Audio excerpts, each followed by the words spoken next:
Dito, ang dagat ang salamin ng buhay. Minsan mahinahon, minsan magalaw, ngunit laging nagbibigay ng yaman, ng aral at ng pag-asa.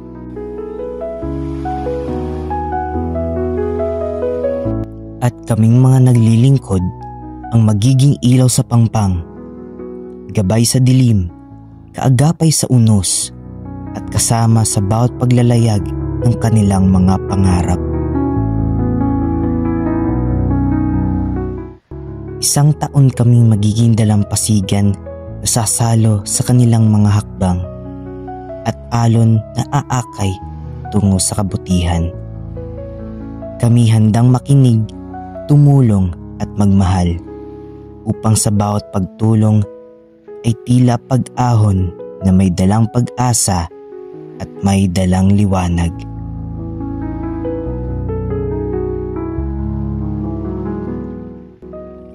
Santa Cruz, tulad ng dagat na walang hanggan, narito ang Lingkod NA, handang magsilbi, magtaguyod at magmahal.